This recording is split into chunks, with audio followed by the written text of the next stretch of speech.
Today, I will listen to God's Word.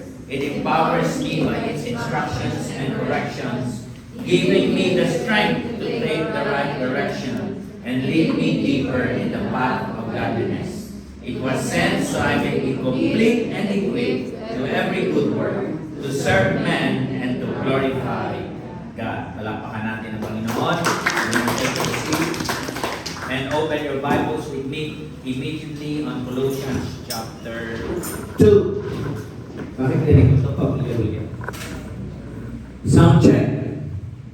Sound check. Sound check. Inaan mo ba? Para, yan. Inaan mo ba? Sige pa. Okay. Okay na? Sa pangdinig nyo? Okay? Okay. Ano ba to? GBL.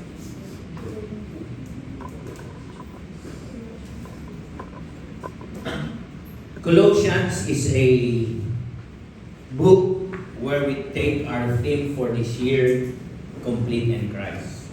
And since I cannot wait for September because I have no opportunity na mag-minister sa inyo about sa topic na ito, so I do it today. Amen? Dahil sa 28, sa ating anniversary, 12. We named that because 12 is a number that is complete in God. 12 tribes, 12 disciples. It was not 11 or 13. Hello? 12 months. 12 eggs is a dozen. It's complete. So, we made that thing complete in Christ. Kay Kristo, tayo ay kompleto na. Wala ka nang hahanapin pa. Sobra-sobra pa. Hello? Kung sa commercial, pag may binibili kang product, there's more. Hindi lang yung makukuha mo, there's more. Maraming perks. Kay Jesus, endless perks. The moment you have Christ, you are complete. You have everything that you needed. Why? Because when you receive Jesus Christ, you have the power of the Holy Spirit. Yet, a lot of us, nakilala natin ang Panginoon, yet somehow, we get off course. Bakit kaya? Tunay tayo na born again, tunay tayo may personal na relasyon sa Diyos. I'm talking about sa tunay, hindi ko nagsasabi lang na Kristiyano, pero sa nguso lang, hindi sa puso. Kasi pwede natin i-fake na Christian tayo, lalo na kung may crush tayo sa church.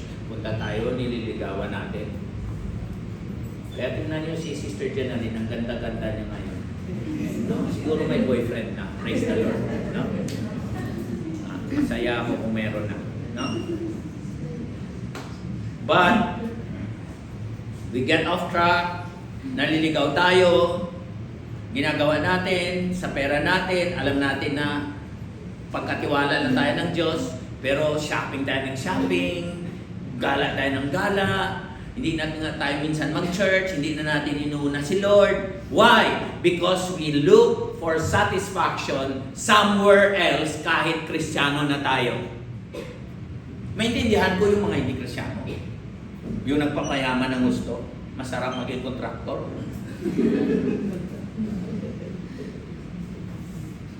I'm a civil engineer by profession, so I know what it is.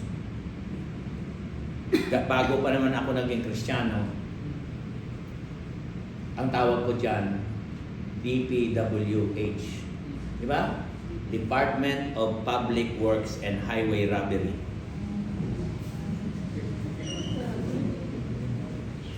Hello? Pag-graduate ko, punta ako sa DPWH, 1 week lang ako doon. I'm a licensed civil engineer.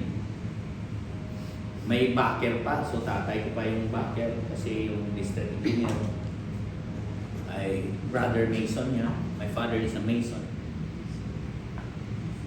But I didn't continue. Sabi ng tatay ko, bakit? Ayaw mo doon. Di ba ikaw nagturo sa amin, huwag kami magnakaw? Eh kung doon ako mag-stay, magnanakaw lang ako doon. Pupunta ka sa inspection area, pipirmahan mo, kahit hindi sakto. But we were taught with my siblings. I have 6 brothers and 1 sister. My father is a hard-working man. And he always say, wala akong pinakain sa inyo na ninakaw. So the same thing with you, pag may pamilya na kayo palang araw. You have to sweat it out. You have to work hard. Kahit ganyan ang sistema nila, huwag tayo magsang-ayon. Mamatay tayo sa prinsipyo. Magutom man tayo. Dahil kung pinangangatayuan mo ang prinsipyo mo, sabihin ng iba, pag natayo ka sa prinsipyo mo, magutom ka, mamatay ka. Hindi po. If you stand in righteousness, hindi ka magugutom. Because may Diyos na buhay. Nakikita. Hello? How much more that we become Christian? So sa trabaho mo ba, papitik-petik ka, masipag ka lang ba pag nandun ng boss mo? O limpan mo, ay di magnanakaw ka rin. Dahil di mo ginagawa ang dapat mong gawin. Ang iba nga sabihin, kung ano yung sahod ko, pantayan ko lang sa trabaho ko. Eh, kung ganyan ang prinsipyo mo, umalis ka na lang sa trabaho na yun. Hello? Are you listening? If you're just working for a pay, and not doing it for a purpose, and to glorify God as a believer, better leave that job. So gusto mo ba magpatuloy sa Taiwan? Sa ASE? Sa OSE? Sa ASO? Ano pa? Sa USO? Ha?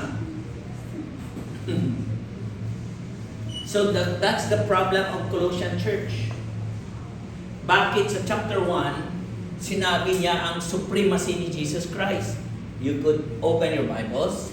In chapter 1, makikita ninyo that Christ, sabi niya, is supreme. Kung sa ice cream, siya na ang pinaka-flavor delight. Wala ka nang ibang, wala nang tataas pa. Wala nang hihigit pa. He is the all in all.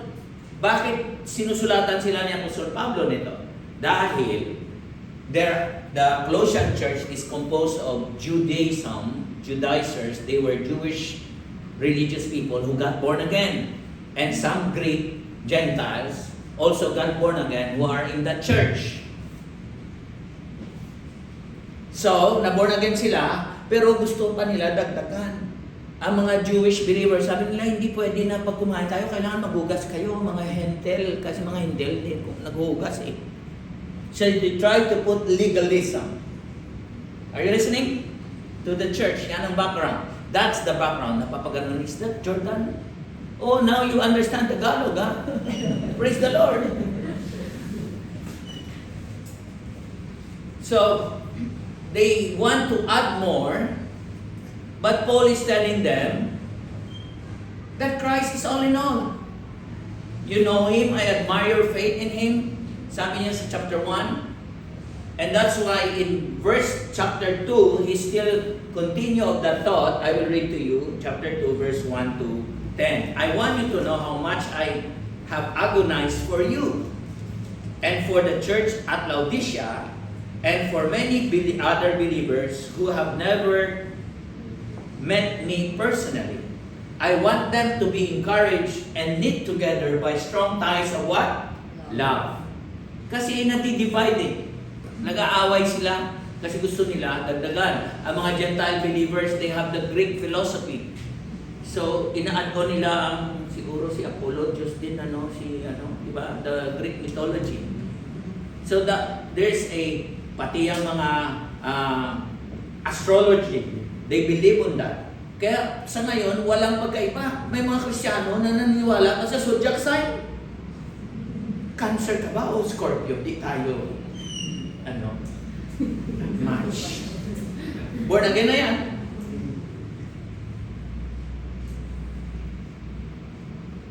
So Paul is rebuking them. Paul is reminding them. And then he said, I want them to have complete confidence that they understand Christ's mysterious plan, which is Christ Himself. What is Christ's mysterious plan? Christ Himself, that Jesus is God, became human, He is fully God, died on the cross to die for your sin. And when you believe in Him, that's complete. You're saved. Hindi mo na kailangan dagdagan ng mabuting gawa. Of course, that's the result of your salvation. Pero hindi ka nang gumawa ng mabuti. For example, nagkamali ka ngayon, sabihin mo, hindi mo na ako mag-church, magpakabait mo na ako ng mga isang linggo, saka na ako mag-church. That's works. When you sin as Christian, you just repent, But it's not just saying, Lord, sorry. It's obedience, changing your direction. Kung natukso ka sa may asawa, itigil mo yan. Dahil hindi yan nakakalugod sa Lord. Wala ang blessing dyan. So what do? You repent means you change. So that's why you repent to God, confession. That's what repentance is. But it's not just confessing. It follows returning to God. And repeat. Yan ang sinabi niya sa Revelation. Repent, return, and repeat. Are you listening? Pero, natutukso tayo kasi hindi tayo nagpapatuloy. Yan ang reality. Nasa church tayo, pero walang reality. Hindi personal ang relasyon mo sa Diyos. And that's why he said, in Him, tingnan nyo, verse 3, lie hidden all treasures of wisdom and knowledge. Kanino? Kay Kristo. I am telling you this so that no one will what? Deceive you with crafty arguments. Nasabihin sa'yo, sarapan nyo. Halimbawa, sa Davao ako, sabihin ko, sarapan nyo, ako ang anak ng Diyos. My goodness. Dabawin nyo pala si Kristo, hindi pala Hudyo, Pinoy. Pero marami pa naniniwala. Marami pa they're deceived because deception is, you think you're right, you think what you believe is right, akala mo diyan ka na sa tamang reliyon mo, namulatan mo, sarado ka dadong mamatay ka dyan, akala mo tama ka na, but it's not because you're being deceived. It's deception by the enemy. For though I am away from you, verse 5, my heart is with you, and I rejoice that you are living as you should, and that your faith is strong in Christ. Now, here's his instruction. Tingnan nyo ang heading sa New Living Translation, Freedom from Rules and New Life in Christ. Kasi may nakapasok na mga false belief doon sa church ng Colossians na kailangan dadagdagan natin ang Sabat, ikip pa rin natin. Yung ganito, hello, kailangan pag Pasko may 14 na prutas pa rin tayo. Di ba, Pastor? Para laki tayo sa New Year. Born again na yan. Huwag tayo magwalis sa gabi. Kung tayo yan mabaho, hindi na anuhin mo, tiisin mo. Kasi balas magwalis sa gabi. Tapos ano yung horoscope mo this week? Today? Sino gumagawa niyan? Sana kung totoo yan, ang gumawa niyan, ang yaman na. Alam, lampas na sa langit.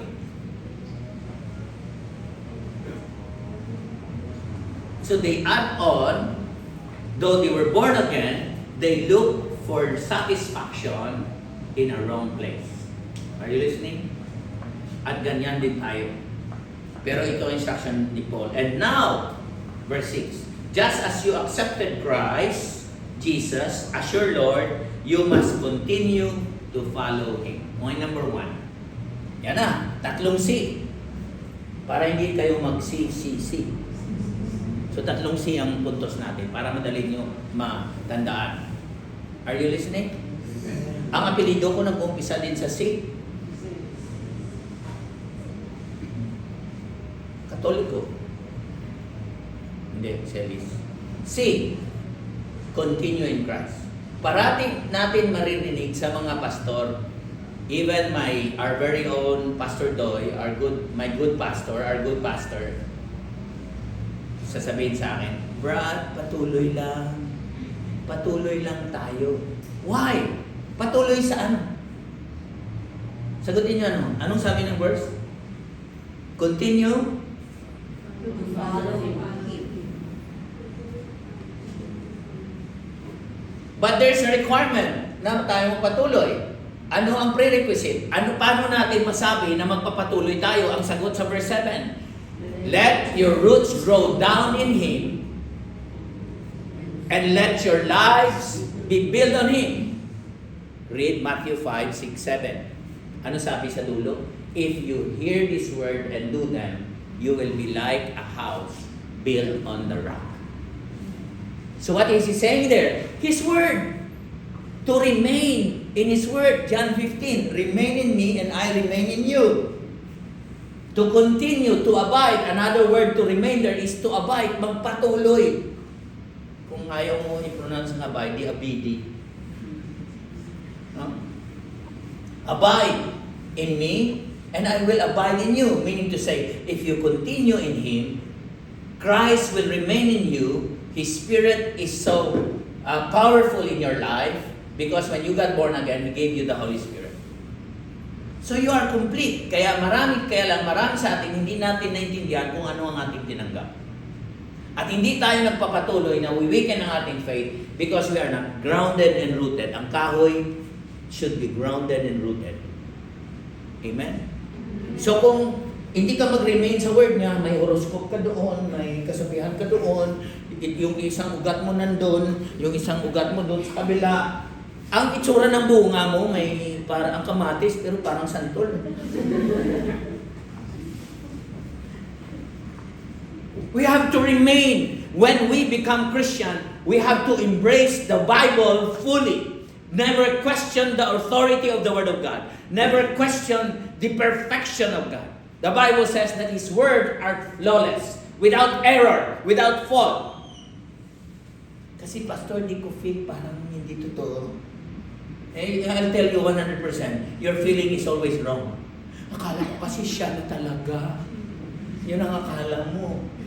Nabudol ka. Kasi puro ka sa feeling. Even ang Christian songs natin, it's about you. It's not about God. Worship leader, I sent you a preaching of John MacArthur yesterday.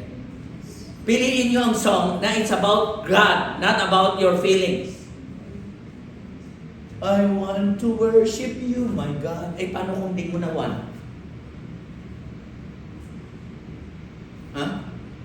Dahil nagigising ka, di ba nagigising ka, minsan ayaw magtrabaho. Gusto mo sahod na lang ng sahod? Correct? Hello? Pero minsan gusto mo magtrabaho, lalo na sa araw ng sahod. Tapos on time ka. Pero pag sa church, di ka on time, late ka. Pag sa prayer meeting, di ka natin, na yun ang pinaka-importante. So how could you be grounded and rooted? Because the root nourished to the ground. And our ground, our foundation, sabi niya sa Corinthians, build on the rock. Build on the right foundation, not on the wrong foundation. Not in your feelings, not in other people's opinion, not in the world's trend. Kasi ginagawa ng iba yan, kaya wala tayong magagawa. Hindi naman bribe yan, appreciation lang yan. Kaya may padala si Mayor na Lidson. Kasi nag-agree ako pumirma kahit hindi tama. Kaya sa pamilya namin, wala talaga masyadong, walang politiko. Kasi kung kami politiko, either kami mamatay, o marami mamamatay. Marami makukulong. Kaya dapat talaga ibalik na death penalty.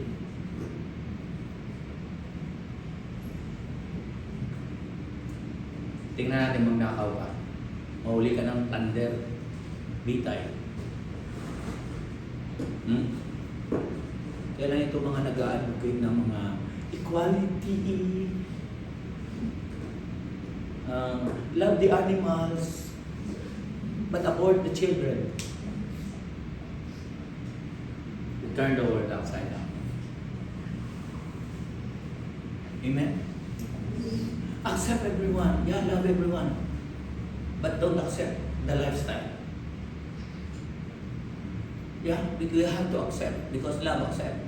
But we are not to accept the lifestyle. I love you, brother, but if you're wrong, I correct you. Because sometimes it takes the hurting for us to grow. The roots of a tree should be what? Madiligan. Minsan natatamaan ng God. Ay! So to grow.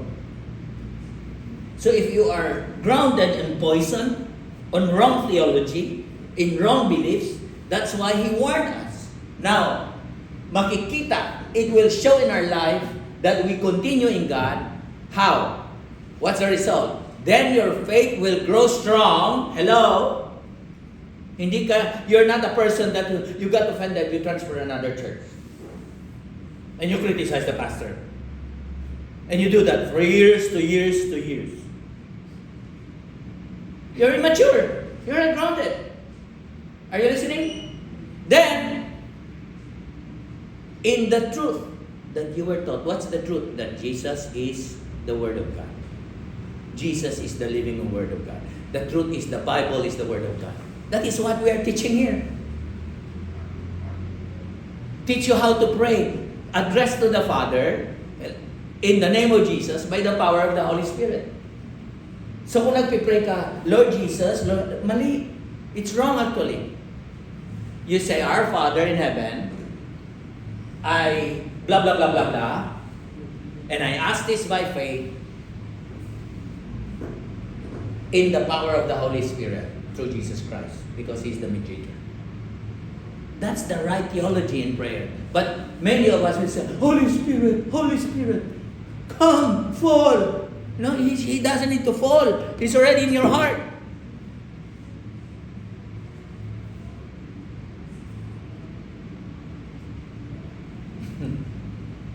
So if you know this, as a worship leader, you will, it's a Christian song, it looks like, but it's not really. And then what's the evidence? What's the evidence? Basahin natin. And what? Let's read. And you will overflow in them. Not with complaining, not with murmuring. Not, ay, ano bang trabaho to? What kind of, ayaw ko na sa trabaho na to. Makauwi na nga. Inaabot siya 12 years nang sabi ng makauwi na nga.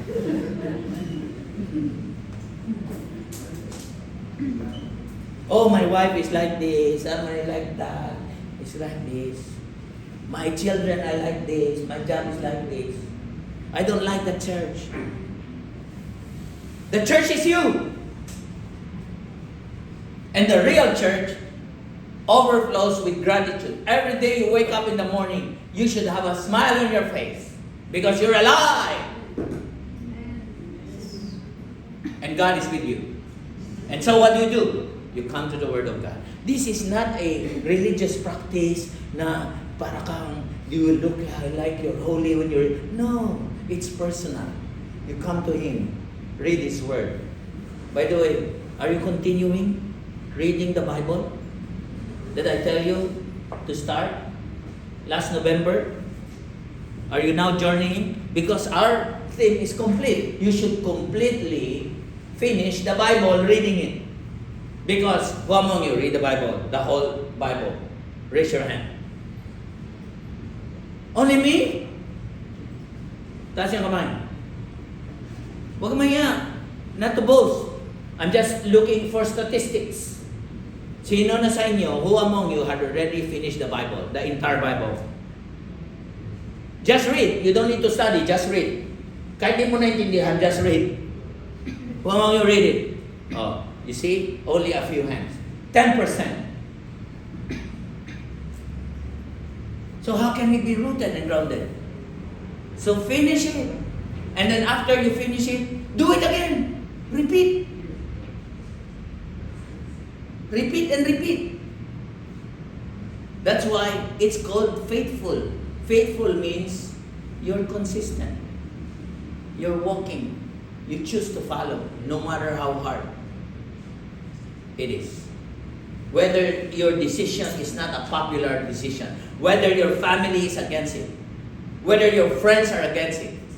That's how being rooted and grounded. Amen?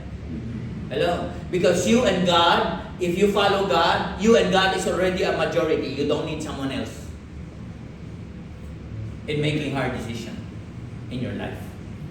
That's why it's strong. Then, the second C is don't let anyone capture you with empty what?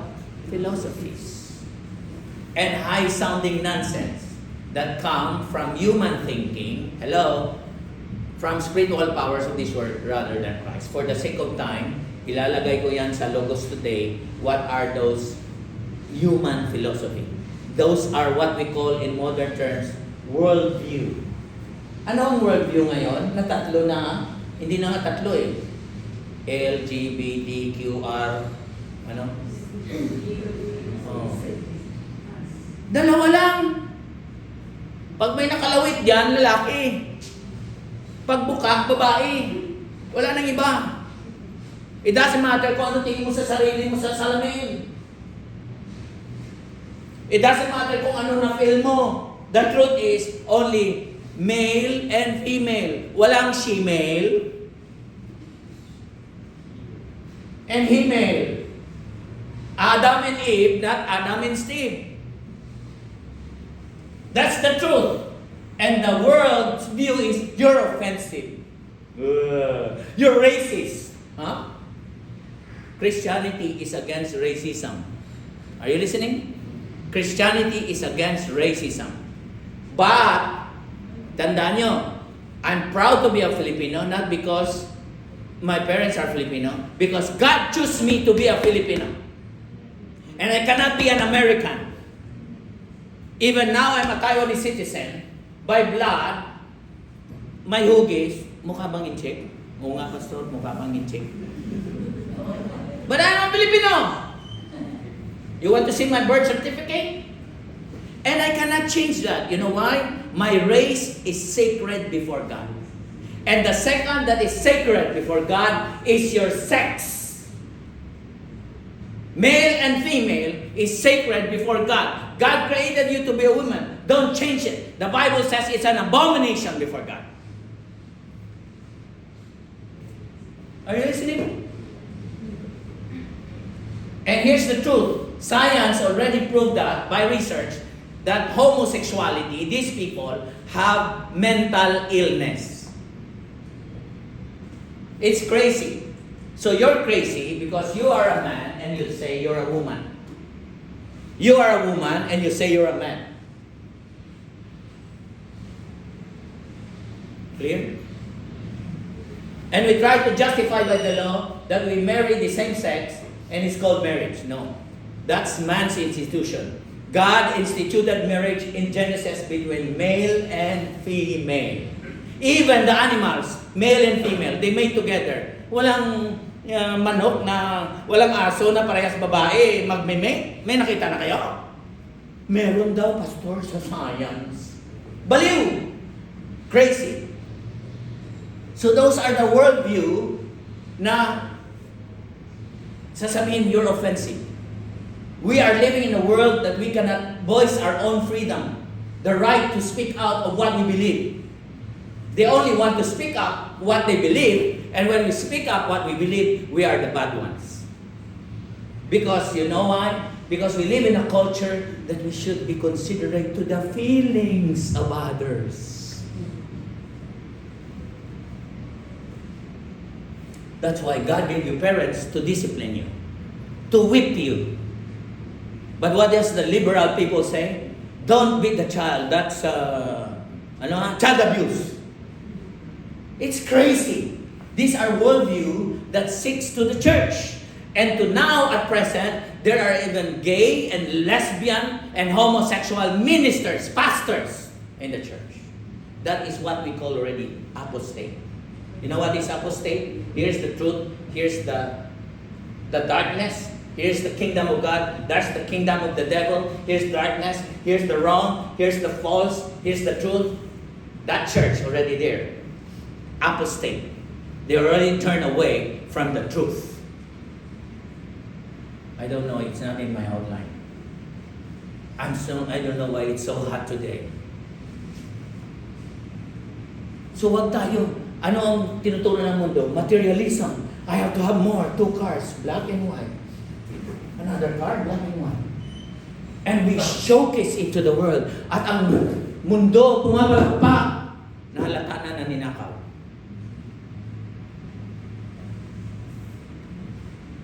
And we embrace it.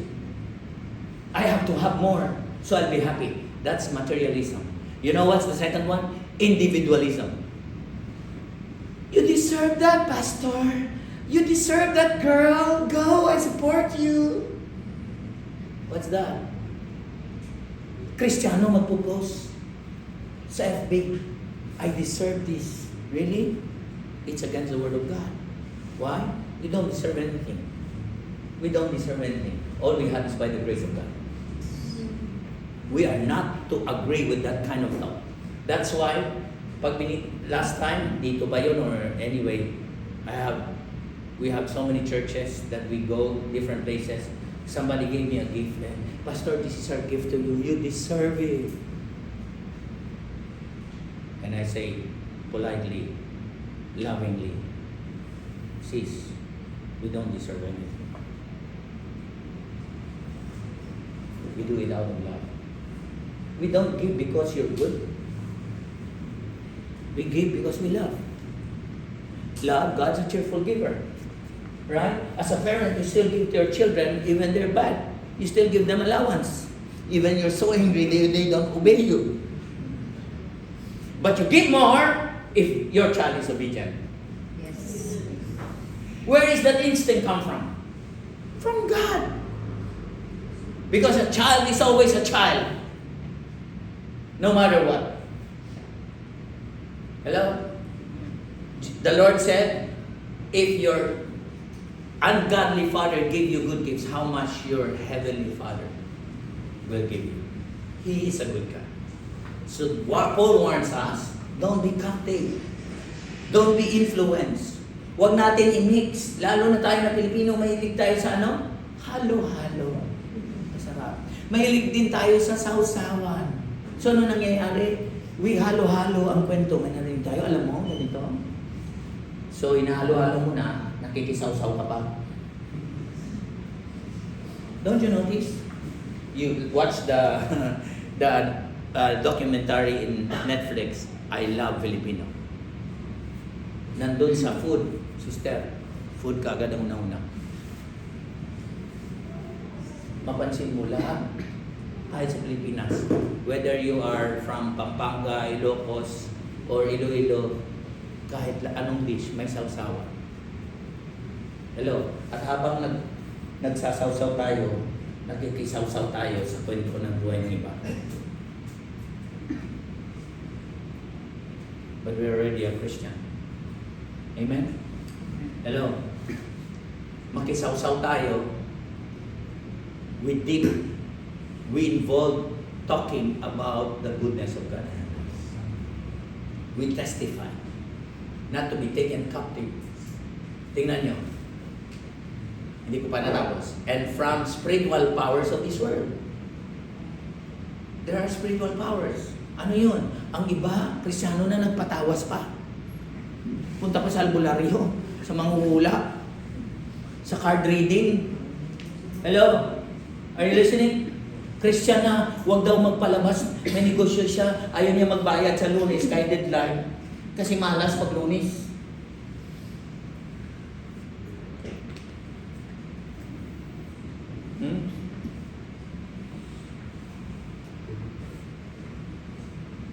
Then what?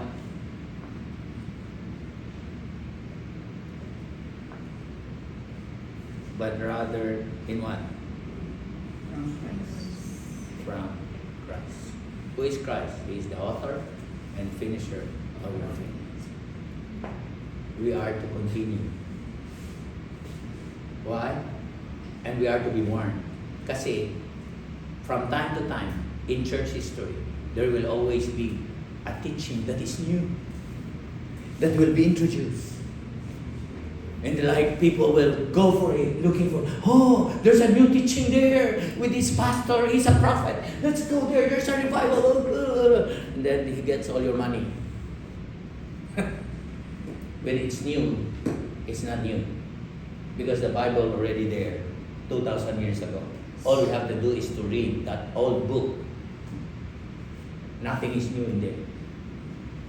Are you listening? Nothing is new. The gospel is simple. It's ABC, XYZ. Period. But here's the problem.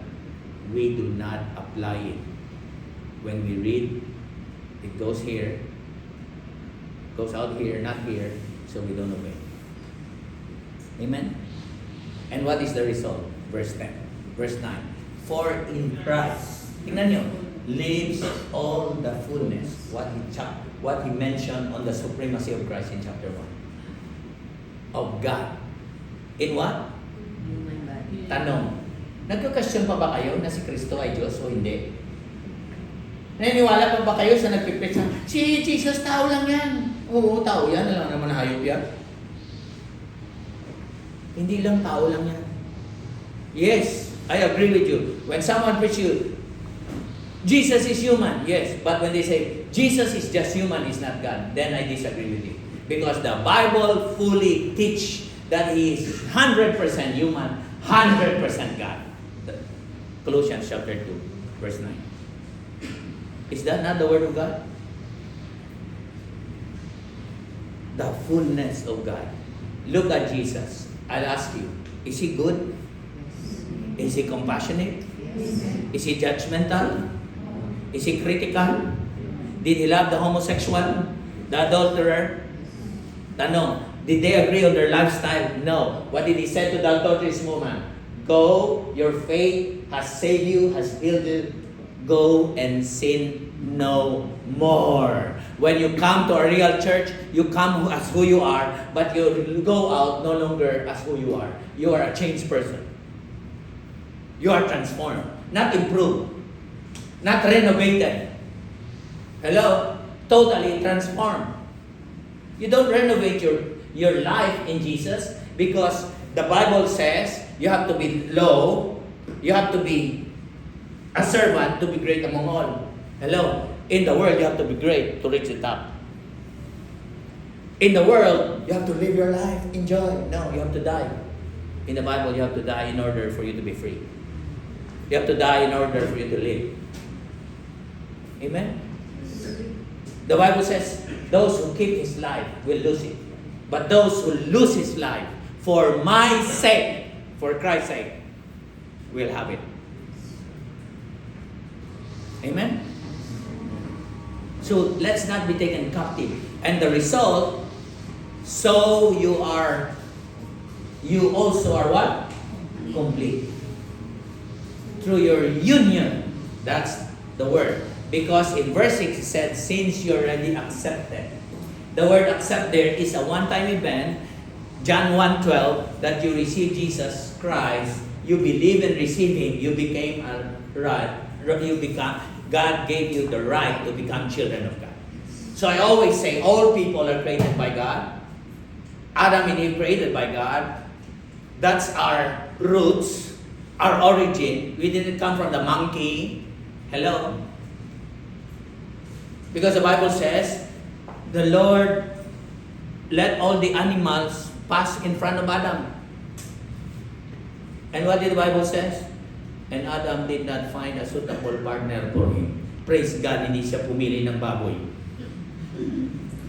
He didn't choose the pig and marry. What would you look like? Or a horse. If he married a horse, we will be tikbalan. Are you listening?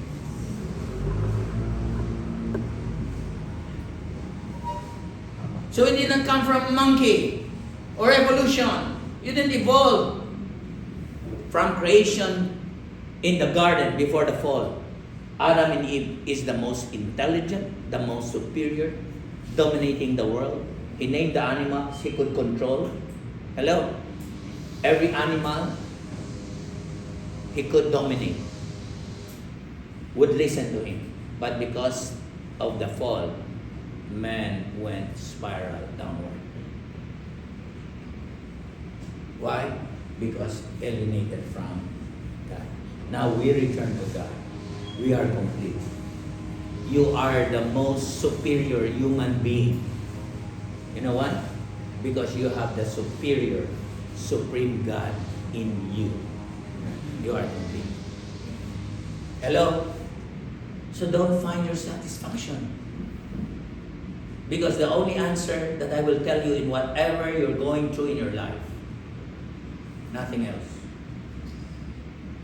It may sound like a cliche or paulit-ulit. It's boring pakinggan. Parati ng Jesus. Why? Why we talk about Jesus every Sunday? Hindi ba kayo nagsasawa? Or nagsasawa ka na? Gusto mo na yung Jesus na tunay, yung boyfriend mo na karpintero? Huh? Why? Why is that boring? Because He is inexhaustible. Hello? You cannot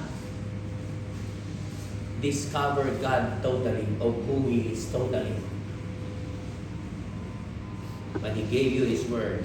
Hello, listen. To know Him personally.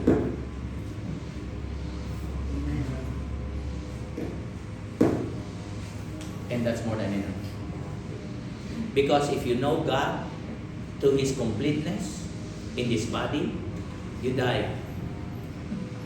That's why people, when they have the real presence of God, somebody here fall down or slain. Hindi mo kailangan, you don't need to push. Please, para mas may pastor, itulang mo. Ako kung chismoso, dito ko tinutulang mo. Para matigil ang pagka-chismoso. Ganun ba yun? No. If you are slain, you speak in tongues, God will do that if He wills, not you will. By the power of His Holy Spirit. Eh Pastor, bakit parang hindi pa tayo dito, hindi pa natin na-reach yung ganyan, yung manifestation ng Holy Spirit? Why? You know why? You know why? And we might be deceived. A lot of churches are deceived with wrong teachings about the gifts of the Holy Spirit. You know why? Because they are not rooted and grounded in Him. If you are, you will immediately say, this prophet is a false prophet. What he's saying is garbage. You could immediately know if it is from the Spirit of God. Amen? Who is the head? And over what? Every ruler and authority. Now, with what's going on to be relevant with my sermon, do you still hope for the Philippines to change or suko na kayo? Sino yung suko na? Ganun din yan ang pag-asa sa Pilipinas. May iba sa abroad, dito na ako, hindi na ako uwi kasi wala trabaho doon! No work in the Philippines. It's garbage. I'll stay here and then they will change their accent. I stay here in the United States of America. And they follow the accent. But still, lumalabas, may idins. Bakit? Alam mo nilunggo ko? Siguro sa lakad ko to. Ha? Are you listening? Because real wealth is not found in America, nor in Taiwan. Happiness is not found in marrying a Taiwan guy. Or like me, a Taiwanese woman. Nabulag ako ng babae na may buhok sa kiligili. Joke lang.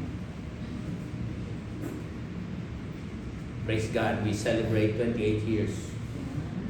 Yesterday. 20 years. And I had a joke. Have you noticed the wives, they remember the anniversary? You notice? And the husband don't. Do you still remember, Jordan, your anniversary? Oh, you still, because you just, but when it goes longer, you realize you got food, so you don't want to remember it.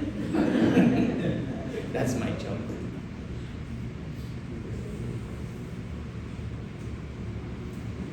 Men, when you marry, that's the day you got food. So you forgot your anniversary. Women, you always remember, because that's the day you fooled someone for a lifetime. That's a joke. That's not part of the sermon. Okay? Sister Sheila? Baka maniwala si Brother Nestor na naloko mo talaga siya. Sa mga dalaga, taas ang kamay. Kagad, Sister Janelle, umamin ka. That's the truth. Masakit man na parang tito ka na, pero dalaga ka pa. Sa mga dalaga, ang satisfaction, hindi sa marriage. Hindi sa boyfriend, hindi sa husband.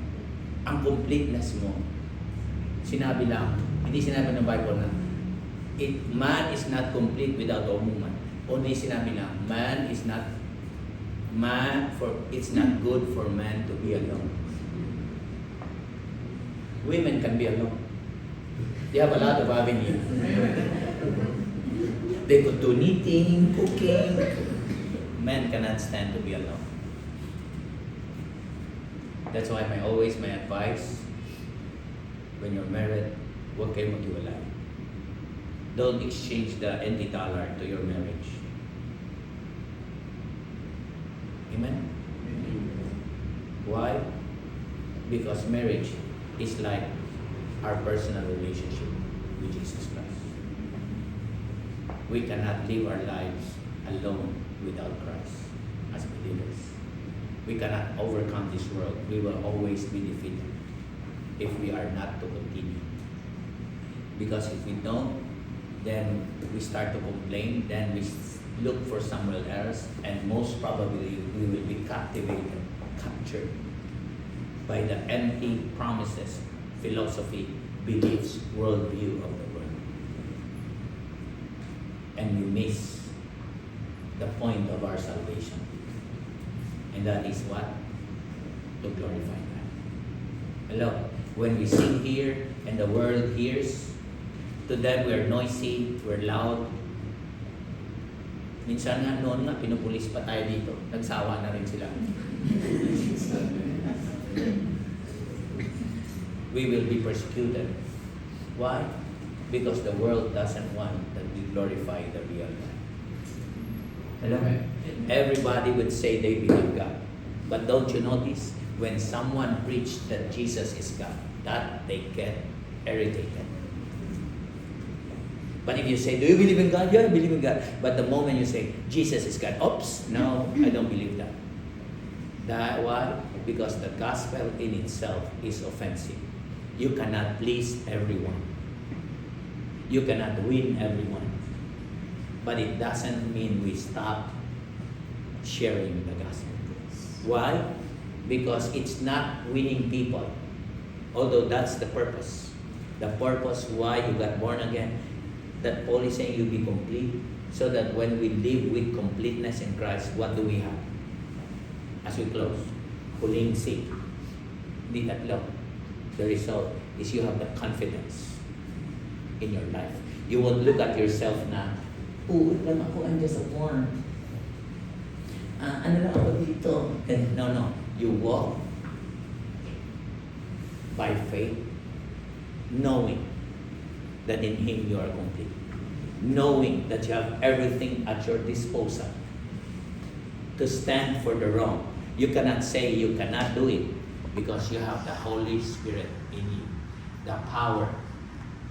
The word Holy Spirit is dynamo. Dynamite. Explosive power in you. If we recognize to what? To follow Him. To obey Him. Subukan mo si Lord.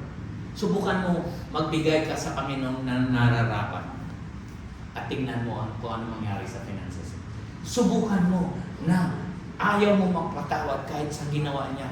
Dahil sinuntok ka, natanggal yung ngipin mo, bumig ka ngayon, bumangit ka. Subukan mo magpatawad. At hindi mag-fail si Lord sa'yo.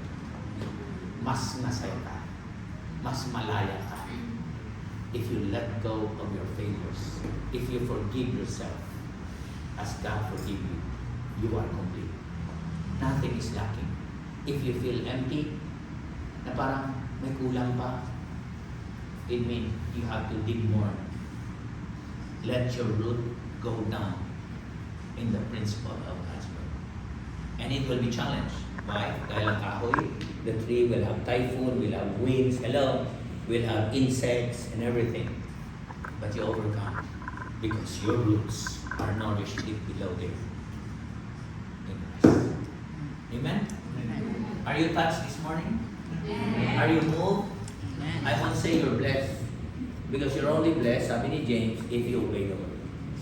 This is where I close your eyes and pray. Father, we thank you for your word. Thank you for reminding us that we are to continue and not be taken captive so that we will be complete in you. And in doing that, no matter what we face in life, we won't be shipwrecked in our faith. Yes, there will be season and out of season. There will be harvest and planting. There will be winter and summer. dark and day, night.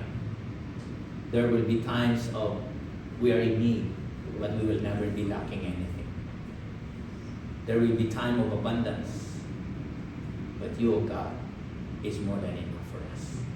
So Lord, I pray sa mga kapatid ko, no matter what they face the challenge today, whether it's marriage, children, finances, work, family, siblings, nibblings, you have always the answer. If we seek you, if we continue to follow you. Kung hindi mo na, if you don't experience what I'm saying, all you have to do is ask. You say, Lord, today, I make a commitment that no matter what, I will trust your word. I will follow to continue your word, to apply your word each day in my life. If you do that, when you ask, the Bible says, if you ask, it shall be given. If you seek, you shall find. If you knock, the door will be open in your life. Maybe you're not contented with your job right now. You're seeking for more. Ask God to change your job. But it does not give you that you be tardy or lazy in that job. Treat it as yours. Honor it that it's from God, not from men. And you will overcome. And you will be amazed how God is so good in your life. Father, I pray that that my brothers and sisters will, because all the treasures of wisdom is in you. 2 Colossians chapter 2, Colossians 2 verse 3. All the treasures of wisdom and knowledge is in you. When we read Proverbs, we will be amazed that wisdom is Jesus. Lord, teach us to handle our money wisely, to handle our time fruitfully, to focus our thoughts rightfully in you, in holiness, that we are to tear down falsehood,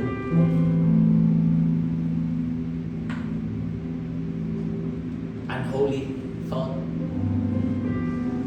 And when we are about to think of unholy things, teach us to control our mouth, not to speak it, not to give power to it.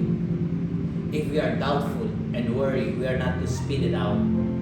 Rather, we are to bring it to you and ask you, Lord, to change our hearts with confidence and faith in you. Because you said, if you remain in me, I will remain in you. And if you are here today, you are not yet born again. Maybe you come for the first time. I don't know if you're saved or not. If you know you're not, everything starts and ends with Jesus.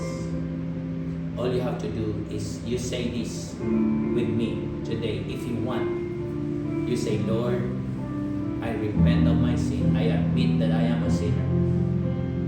And Lord Jesus, I believe in you, that you are the only Savior, that you are the only way to heaven, that when I receive you, I will be complete for the rest of my life to eternity. So Lord, I welcome you in my life. I receive you in my heart. And starting today, I will continue and to follow you for the rest of my life. So I will not be taken captive, but I will be complete as you work in my life. For I am your workmanship, your masterpiece, created to glorify you. And that is the purpose, Lord, why you save me today. And this I pray in Jesus' name. Amen and amen and amen.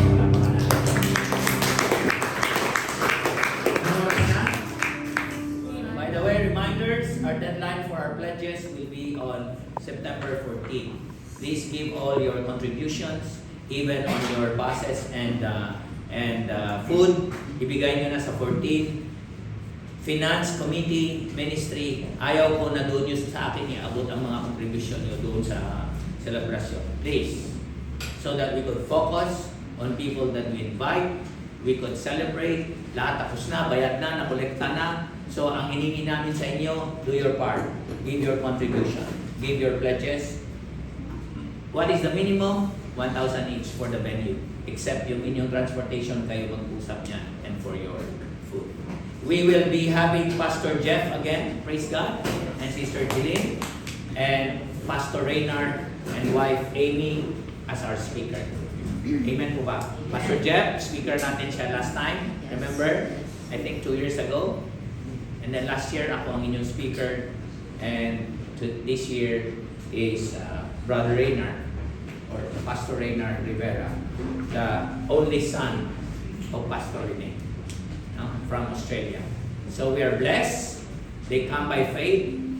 And I pray na you be generous in your giving in this event so that God will bless us with more souls. Because the more we give, the more we receive. And the money that we give is for the harvest of the lost. Amen po ba? So, pakibigay na ninyo next week, pagsahod nyo, September, it's the end of the month. And so, I encourage you, to please give. We do everything by faith. Amen? Amen po ba? And I would like to let you know personally, for the whole month of October, I will be in the Philippines. For many reasons. I will have my 5th grandchildren. Panglima kong apo ay lalaki. And it's scheduled on October 18. So I will be in Iloilo for the rest of almost the days of October. And my eldest grandson will be turning 4. I never been on his birthday because he's so young. But every day, he send me a video. Lolo tatay, Lolo tatay. He wants to talk to me. So nakakabaliw ang ako. And I don't want to miss that opportunity that he grows up. Because when he turns 5, 6, 7, he will change. Hello? Are you listening? Iba ng mga bata. Pag 6, 7, 8, they change. But now, it's fun to be with. And I don't want to miss that. Are you listening? So, I'm praying and I'll be there away for a month. And maybe by December, me and Sister Amy will be again there for vacation. And why December? Because it's Christmas celebration. And may hinihintay lang ako. I'm waiting for something. Yung aming matirahan na matapos temporarily. Yan ay blessing sa bunso kong anak para pagpunta namin for a long time. Sister Amy would be comfortable. By this October, I just stay with my daughter's house because I'm alone. Cowboy lang. Pero Sister Amy is not well in her health, so she have to be in a nice place, and to be in a hotel is expensive. So I'm just praying for a blessing na ma-turn over na sa anak ko, and we could stay there for free. Amen? And God is good. All the time. All the time. And, so, I'm just telling you this because it's been a while na wala ako sa inyo, kaya ginoin ko na kayo itong araw. And, by the way, I'm praying that in the right time, there will be a pastor here that will be assigned. Brother Ronel already graduated, and I will be assigning him as the coordinator in July. So, God is showing us how faithful He is in this church here in Taiwan. Because by next year, I will be 60. Yes. I will have 4 citizenship. Ano? I'm a Filipino citizen. First, I'm a citizen of heaven. Second, I'm a Filipino citizen. Third, I'm a Taiwanese citizen. Next year, I will be a senior citizen. So I have 4 citizenship. Amen? Amen. God is good.